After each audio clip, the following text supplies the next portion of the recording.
काशी तक आवाज जानी चाहिए। 300 से ज्यादा सीटों के साथ सरकार बनाने का संकल्प झलकना चाहिए। मेरे साथ दोनों हाथ उठाइए, उठाइए दोनों हाथ, विजय के संकल्प की मुट्ठी दीजिए और प्रचंड आवाज से बोलिए, भारत माता की, भारत माता की, भारत माता की। मंच पर उपस्थित हमारे जिला अध्यक्ष जी विजय कुमार शुक्ला जी, भाई सत्येंद्र सिसोदिया जी, यहाँ के लोकप्रिय नेता और मेरे मित्र केंद्रीय मंत्री संजीव बालियान जी, उत्तर प्रदेश के सरकार के कैबिनेट मंत्री और जिन्होंने एक पश्चिमी उत्तर प्रदेश में भारतीय जनता पार्टी की इमारत को एक एक ईंट रखकर गढ़ने का काम किया है, ऐसे हमारे भूपेंद्र चौधरी जी, सदन के विधायक और भावी विधायक कपिल देव अग्रवाल जी, हमारे डॉक्टर वीरपाल निर्वाल जी, जिला पंचायत के अध्यक्ष जी, बुढ़ाना के प्रत्याशी भाई उमेश मलिक जी, खटोली के प्रत्याशी श्रीमान विक्रम सैनी जी, पुरका जी के विधायक और प्रत्याशी प्रमोद उटवाल जी, चरखावल के प्रत्याशी श्रीमती स्वप्ना कश्यप जी, मीरापुर के प्रत्याशी श्री प्रशांत गुर्जर जी, हमारे पूर्व सांसद यहीं के नेता भाई सोहनवीर सिंह जी, श्रीमती अंजू अग्रवाल, अध्यक्षा नगर पालिका परिषद श्री सतपाल जी, और आज के कार्यक्रम में आए हुए प्यारे भाइयों और बहनों, आप सभी को नमस्कार। भाई वो कोनों में जरा बोलना बंद कर दो आप जरा, या तो आप मंच पर आकर बोलो। मित्रों आज चलो हो गया, बैठ जाओ भाई, बैठ जाओ, अरे आप भी बैठ जाओ। मित्रों आज ये सेट कर बैठ जाओ, टीवी वाले सेट कर नीचे बैठ जाइए, आप सारे लोग नीचे बैठ जाइए ना प्लीज। बहुत समय के बाद मुजफ्फरनगर आया हूं, सबके चेहरे दिखाई पड़ेगा।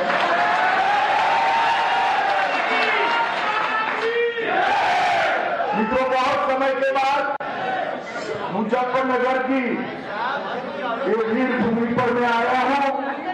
यहां आकर सबसे पहले महर्षि सुखदेव जी और राजा परीक्षित की ये भूमि को प्रणाम कर मैं मेरी बात की शुरुआत कर। स्वतंत्रता संग्राम में दूधली गांव के क्रांतिकारियों ने जो इतिहास यहां पर रचा है, उसको भी स्मरणांजलि देकर मैं प्रणाम करना चाहता हूं। आजादी का दिगल फूंकने वाले आसाराम शर्मा जी को और यहां से ही पूरे देश के किसानों को किसान हित के लिए जागरूक करने वाले चौधरी चरण सिंह को भी मैं नमन कर मेरी बात की शुरुआत करता हूं। मित्रों यही भूमि है जिन्होंने किसानों के लिए सदैव आवाज बुलंद की। श्री महेंद्र सिंह टिकैत को भी मैं प्रणाम करता हूं। मित्रों आज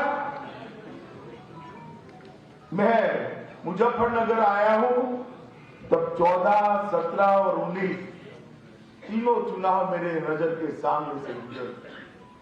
मैं जब प्रभारी बना उत्तर प्रदेश का, शुरू में ही दंगे हो गए।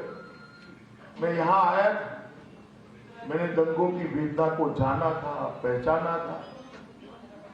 आरोप करने वाले पीड़ित बन गए और पीड़ित थे उनको आरोपी बना दिया।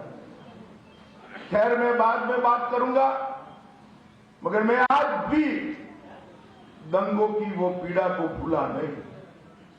फिर भी 14, 17 और 19 को जब भी यहाँ भारतीय जनता पार्टी आई, जब भी मैं आया, जब भी मोदी जी आए, आपने भाजपा की झोली को वोटों से भरकर यहाँ से हमारे, यही मुजफ्फरनगर है जिसने 2017 में, 2014 में और 2019 भारतीय जनता पार्टी की उत्तर प्रदेश में प्रचंड विजय की नींव डालने का काम किया। यहीं से लहर उठती है जो काशी तक जाती है और हमारे विरोधियों का चुपड़ा साफ करती है। इस बार भी मुझे भरोसा है कि यहां से ही भारतीय जनता पार्टी के विजय की नींव डाली जाए। मित्रों, उत्तर प्रदेश में 12-13 में मैं जब घूमता था, ऐसे ही मंच पर कार्यकर्ता बैठे होते थे और कहते थे, अमित भाई आपकी सिक्योरिटी का क्या हाल है? यहां पर हर व्यक्ति को सिक्योरिटी की चिंता होती है। जिस प्रकार से सपा बसपा सपा के राज में माफियाओं ने इस प्रदेश को गिरफ्त में लिया था, गैंगें बन गई थी और धर्म के आधार पर, जाति के आधार पर राजनीति करने वालों का बोलबाला, भू माफिया हो और अनेक प्रकार के माफियाओं ने यहां पर अपना कब्जा जमाया था। और आज जब मैं आया हूं, कोई सुरक्षा की बात नहीं कर रहा है। उत्तर प्रदेश के अंदर 2017 में भारतीय जनता पार्टी की, योगी आदित्यनाथ की सरकार बनने के बाद ये सारे के सारे गुंडे उत्तर प्रदेश की बाउंड्री के बाहर चले गए। उत्तर प्रदेश को हमने वादा किया था कि हम उत्तर प्रदेश को माफियाओं से मुक्त करेंगे, उत्तर प्रदेश को सुरक्षा देंगे, इसको सलामत बनाएंगे, माताओं बहनों का सम्मान होगा, इनकी कोई छेड़खानी नहीं कर पाएगा। जब हम वादा करते थे तो काफी सारे लोगों को लगता था इतनी विकट कानून और व्यवस्था की परिस्थिति कैसे सुधरेगी। मित्रों, 2017 के बाद 2022 में आपके सामने आया हूं, भारतीय जनता पार्टी का रिपोर्ट कार्ड लेके आया हूं। न केवल पश्चिमी उत्तर प्रदेश, पूरे उत्तर प्रदेश से माफियाओं को चुन चुन कर साफ करने का काम योगी आदित्यनाथ की सरकार। पहले सपा बसपा ने यहां शासन किया तो बहन जी की पार्टी है, वो आती थी तो एक जाति की बात करती थी, कांग्रेस पार्टी आती थी तो परिवार की बात करती थी, और अखिलेश बाबू आते थे तो गुंडा माफिया और तुष्टीकरण की बात करते थे। आज भारतीय जनता पार्टी के 5 साल हो गए, न जाति की बात है, न परिवार की बात है, न गुंडे माफिया तुष्टीकरण की बात है तो सुरक्षा और विकास की बात है और कोई बात नहीं। और अखिलेश बाबू को मैं सुनता था, कल भी कहकर गए यहां, उनको लाज भी नहीं आती, झूठ भी इतने जोर से बोलते हैं कि कोई सच मान जाता है। उन्होंने कहा कानून और व्यवस्था की परिस्थिति ठीक नहीं है। अखिलेश बाबू, आज सार्वजनिक कार्यक्रम में मैं आंकड़े देने आया हूं, हिम्मत हो तो आपके समय के आंकड़े लेकर कल प्रेस वार्ता करिए। आपके शासन की अपेक्षा में भारतीय जनता पार्टी की सरकार के 5 साल में, योगी आदित्यनाथ के मुख्यमंत्री के 5 साल के बाद डकैती के अंदर 70% की कमी हुई है मित्रों उत्तर प्रदेश में।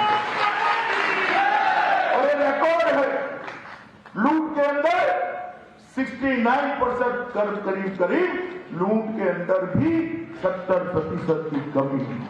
हत्या के अंदर 30% की कमी हुई है, अपहरण के अंदर 35% की कमी हुई है, और बलात्कार के अंदर भी 30% से ज्यादा कमी हुई है। अखिलेश बाबू, मैंने तो अपना हिसाब दे दिया।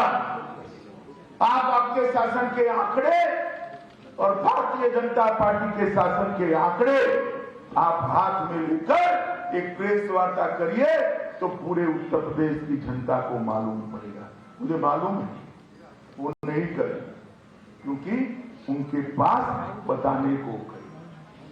मित्रों, ये वोट जो है ना, वोट लोकतंत्र में अपने मत का अधिकार और मत अपना वोट बहुत बड़ी ताकत रखता है।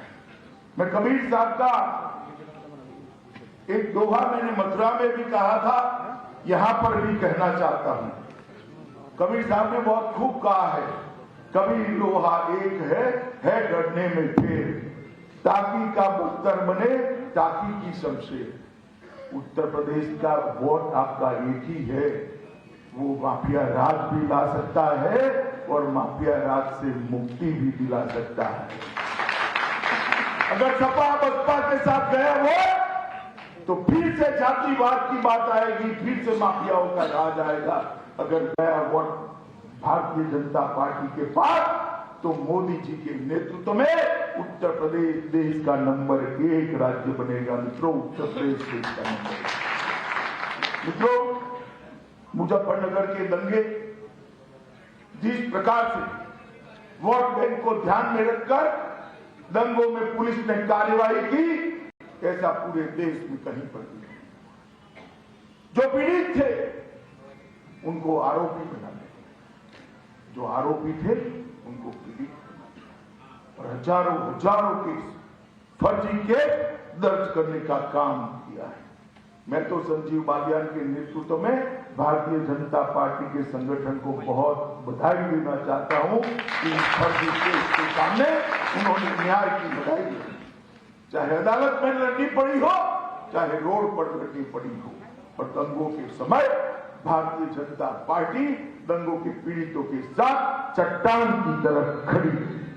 मैं आज भी मुजफ्फरनगर की जनता को पूछना आया, पूरे पश्चिमी उत्तर प्रदेश की जनता को पूछने आया, यहां से लेकर सहारनपुर की जनता को पूछने आया कि आप भूले हैं क्या दंगे? जरा बोलिए जोर से, भूले हैं क्या? भूले हैं? नहीं तो फिर से अगर वोट देने में गलती कर दी तो वही दंगे कराने वाले फिर से लखनऊ की गद्दी पर बैठ जाए। अगर कमल चुना तो दंगे नहीं होंगे। हमारे शासन में उत्तर प्रदेश के अंदर एक भी बड़ा दंगा नहीं हुआ। दंगा करने वाले जेल की सलाखों के पीछे। मित्रों, जिस प्रकार से भारतीय जनता पार्टी ने शासन किया है, इससे हमारी बात इस सही निकली है कि हमने यहां पर कानून का राज स्थापित किया है। मित्रों, अभी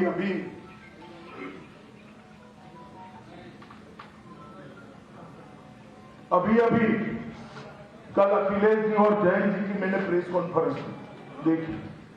अखिलेश जी ने बहुत अच्छे से बात की कि हम साथ हैं, हम साथ हैं, हम साथ हैं। वो तो भैया दिखाई पड़ता है आप साथ हो, मगर साथ कब हो, कब तक हो? मैं बताऊं आपको, काउंटिंग तक। अगर सरकार बन गई तो जयंत भाई निकल जाएंगे और आजम खान बैठ जाएंगे। बैठेंगे या नहीं बैठेंगे बताओ भाई? बैठेंगे या नहीं बैठेंगे? अभी तो जेल में है, अभी तो जेल में है। फिर आप जयंत जी को उनके साथ नहीं देखोगे। अतीक अहमद आ जाएंगे, आजम खान आ जाएंगे। ये किस प्रकार से आप उत्तर प्रदेश की जनता को अखिलेश बाबू छलना चाहते हैं? क्या ये समझते नहीं है मुजफ्फरनगर वाले? टिकटों के बंटवारे से ही समझ हो गए हैं कि आगे क्या होने वाला है। भाई जोर से बोलो, समझे हो ना? क्या जोर से बोलो, समझे हो या नहीं समझे हो? आपको यहाँ किसी को मुगालते में लेने की जरूरत नहीं है। सब लोग सब कुछ समझते हैं कि काउंटिंग के बाद अगर आपकी सरकार हुई तो क्या।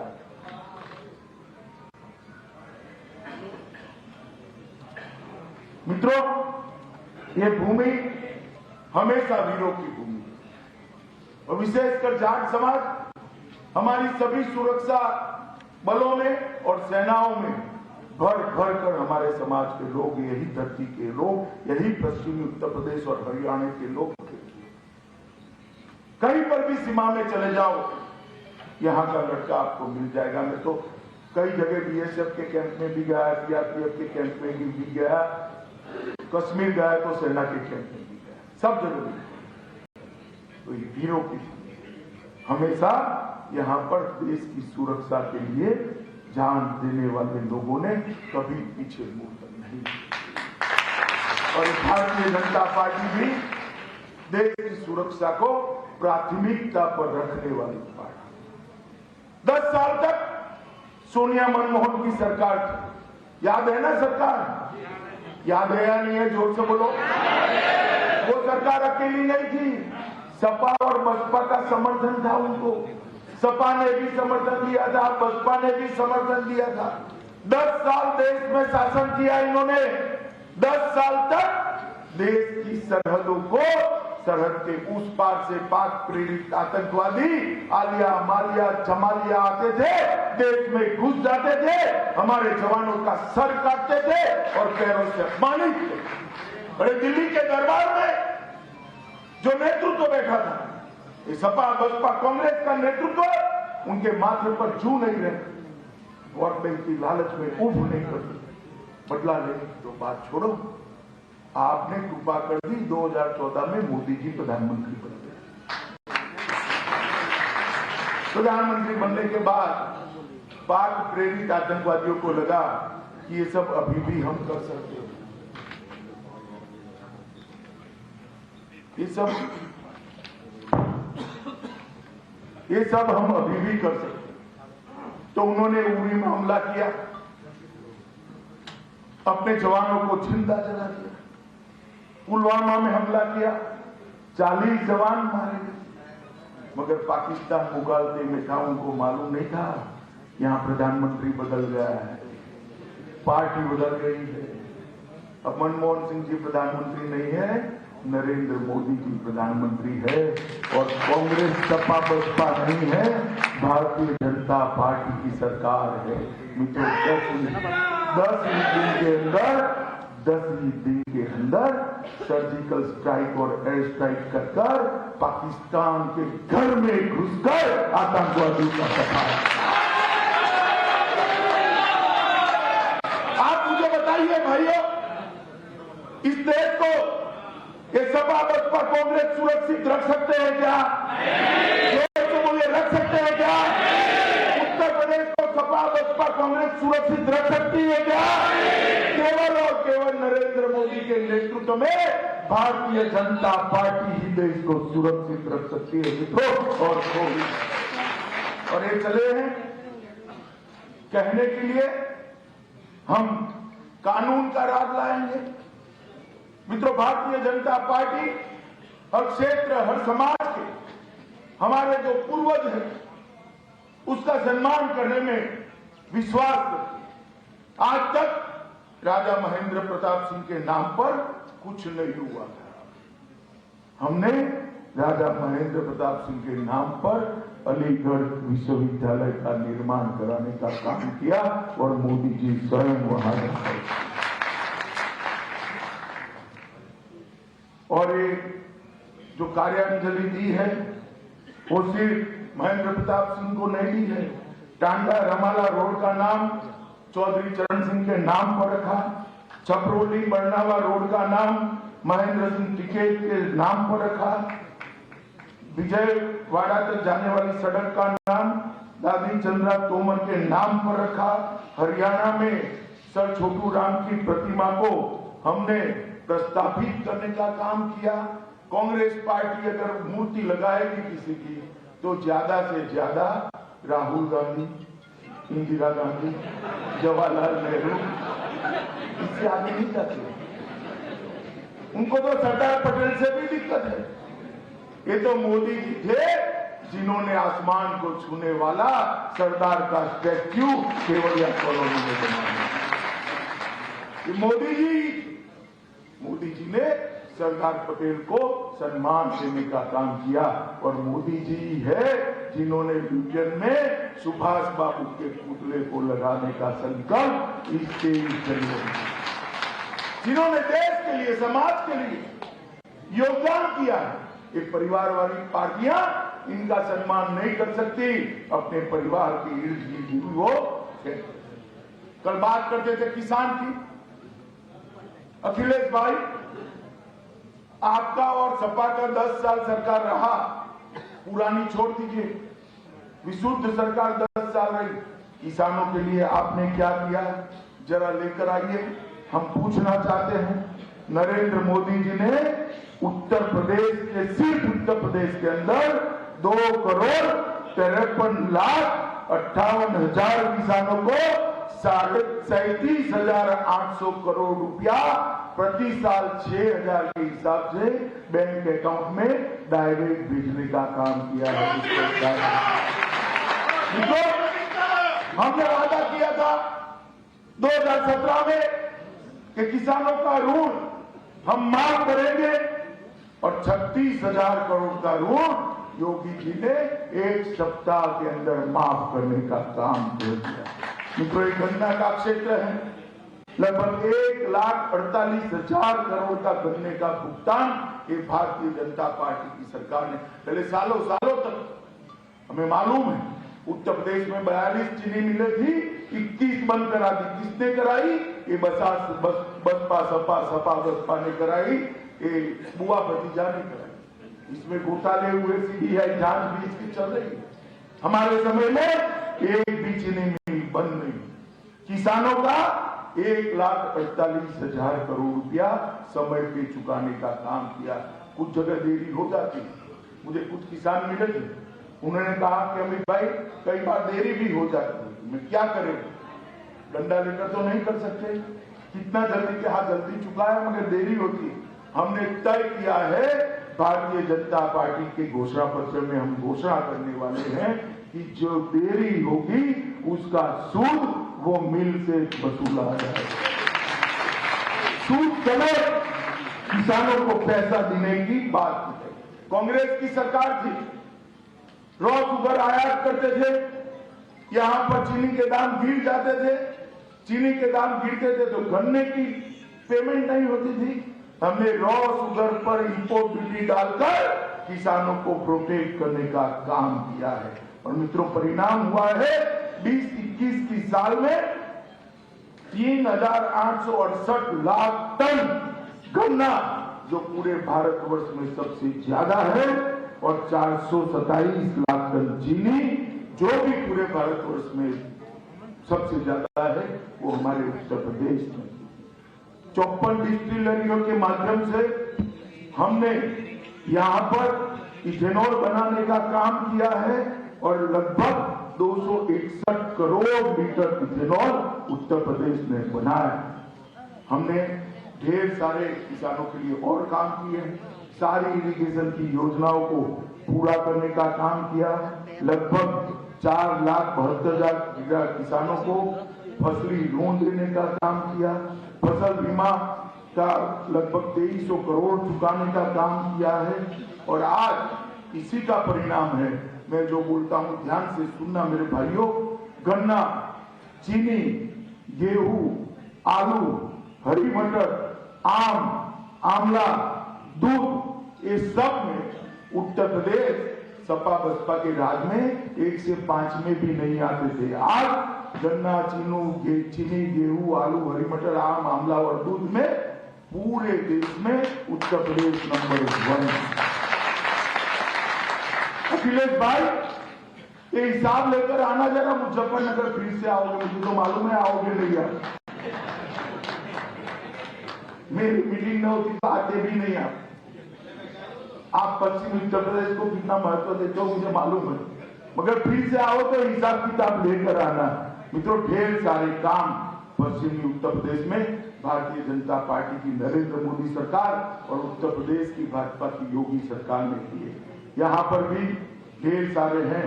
खतौली विधानसभा में इंटर कॉलेज की स्वीकृति की है, 1100 करोड़ की रुपए की लागत से रिंग रोड बन रहा है। मुजफ्फरनगर में सुख तीर्थ का निर्माण हो रहा है। जौली बेहड़ा सड़क मार्ग को स्वीकृत किया है। सिसोना से मदीना चौक तक कांवड़ मार्ग का निर्माण किया है। रामपुर तिहारा तक का मार्ग, मुजफ्फरनगर से रामपुर तिहारा तक मार्ग विस्तृत किया है। 105 करोड़ रुपए की लागत से ग्रामीण क्षेत्र विद्युत आपूर्ति की बधाई में 220 केवी का बिजली घर बनाया जा रहा है। ढेर सारा काम किया है मित्रों। ऑक्सीजन कॉन्सेंट्रेटर, ऑक्सीजन का उत्पादन के लिए भी इकाइयां लगी जा गई है। और मित्रों, मैं एक बात कहता हूँ, आप मुजफ्फरनगर शहर और आसपास से आए, मुझे बताओ भैया, बिजली रानी पहले आपके घर में 24 घंटा रहती थी क्या? साथ साथ में कहना रहती थी क्या? अखिलेश को ऐसा ना लगे कि संजीव बालियान से डर कर कह रहे हो। क्या तक में बताओ, बिजली रहती थी क्या? जोर से बोलो, रहती थी क्या? भारतीय जनता पार्टी की सरकार ने शहर में 24 घंटा और गांव में मिनिमम 22 घंटा बिजली पहुंचाने का काम ये भारतीय सरकार। इसको प्रशासन, अरे क्या मुफ्त की बात करते हो अखिलेश? आप तो बिजली भी नहीं दे पाए, मुफ्त क्या दोगे? जो चालू है उसको 10 घंटे पर फिर से पहुंचा दोगे। मित्रों, भारतीय जनता पार्टी की सरकार ने ढेर सारे उत्तर प्रदेश में काम करे हैं। मैं बहुत ज्यादा कहना नहीं चाहता, हमारे कार्यकर्ता आपको बताएंगे। परंतु जब हम सरकार में आए उसके पहले उत्तर प्रदेश 7वीं अर्थव्यवस्था देश में हुआ करता था। कौन से नंबर पर था? आज दूसरे नंबर पर है, 5वीं साल में 5। और ताली और एक बार फिर से बताना, फिर से एक बार भारतीय जनता पार्टी की सरकार बना दीजिए। मैं आपको भरोसा दिलाता हूं, 1 नंबर बनाकर हम उसको, प्रदेश का जीडीपी 10 लाख करोड़ था, उसको 21 लाख करोड़ तक 5 ही साल में पहुंचाए हैं। ईज ऑफ डूइंग बिजनेस में 14वें नंबर पर थे, दूसरे नाम पर पहुंचे हैं। पहले 12 मेडिकल कॉलेज थी, अब 40 मेडिकल कॉलेज है। पहले 1900 बच्चे डॉक्टर बन सकते थे, अब 4200 बच्चे डॉक्टर बन सकते हैं। चावल का उत्पादन 139 लाख मैट्रिक टन था, अब 163 लाख उत्पादन हुआ है। और अखिलेश बाबू, ये आंकड़ा खास सुन लेना, गेहूं और चावल की खरीदी आप धान की सिर्फ खरीदी आप 123 लाख टन करते थे।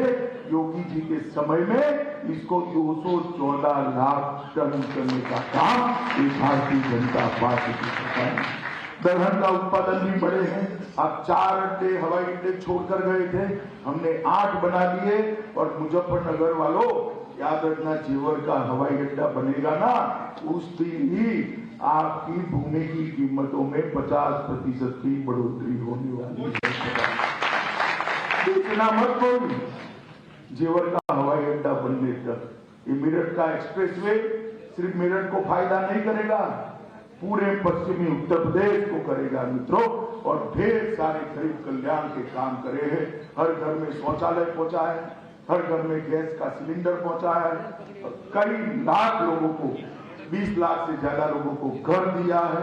हर घर में 5 लाख, गरीब के घर में 5 लाख तक का आयुष्मान भारत योजना का कार्ड भेजा है। हर घर के अंदर बिजली का कनेक्शन और एक लट्टू पहुंचा है। ढेर सारे गरीब कल्याण के काम नरेंद्र मोदी जी ने किए हैं। और मुझे बताओ भैया, अगर देश में मोदी जी न होते तो हम सब टीका लेकर स्वस्थ होते क्या? होते क्या? सबको टीका लगाए ना इस मुल्क में? हाथ ऊपर करो तो लगाए ना। ये अखिलेश बाबू कहते थे ये भाजपा का टीका है, लीजिए मत।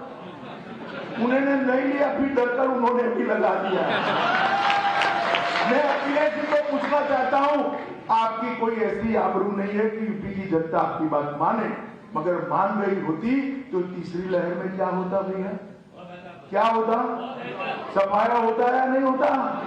तो मित्रों, इनको जनता की चिंता नहीं है, भाजपा का विरोध करना उनका काम है। मगर मोदी जी ऐसे विरोध से डरते नहीं है। डंके की चोट पर 130 करोड़ लोगों को टीका लगाने का काम करा और उत्तर प्रदेश में 15 करोड़ लोगों को हर व्यक्ति 5 किलो अनाज 2 साल तक देने का काम भारतीय जनता पार्टी करेगी। तो आज मैं यहां पर आपके सामने बड़ी विनम्रता से हमारे कामों को बताकर वोट मांगते हैं। मेरा आप सबसे निवेदन है कि मतदान जरूर करिएगा। करेंगे क्या? ऐसा मत मानना कि भारतीय जनता पार्टी जीतने ही वाली है, हम वोट नहीं देंगे तो क्या होगा। जीतने तो वाली ही है, मगर हमें तो आपके वोट से जीतना है। तो वोट करने सुबह पहुंच जाएंगे। आप जाओ न जाओ, दूसरी ओर तो लाइन लगने वाली है। लगने वाली है नहीं लगने वाली है? तो अपनी भी लगानी पड़ेगी या नहीं लगानी पड़ेगी? सभी भाजपा समर्थक लाइन लगाकर सुबह 7 बजे वोट डालने पहुंच जाए और भारत माता की तस्वीर दिमाग में रखकर कमल के निशान पर बटन दबा दे। यही फिर से एक बार देश के यशस्वी प्रधानमंत्री नरेंद्र मोदी जी पर भरोसा करिए और उत्तर प्रदेश में 300 के सीटों के साथ फिर से एक बार सरकार बनाइए। योगी आदित्यनाथ को एक बार मौका दीजिए, हम उत्तर प्रदेश को देश का नंबर 1 राज्य बनाएंगे। यही बात कहकर मेरी बात समाप्त कर रहा हूँ। वंदे मातरम।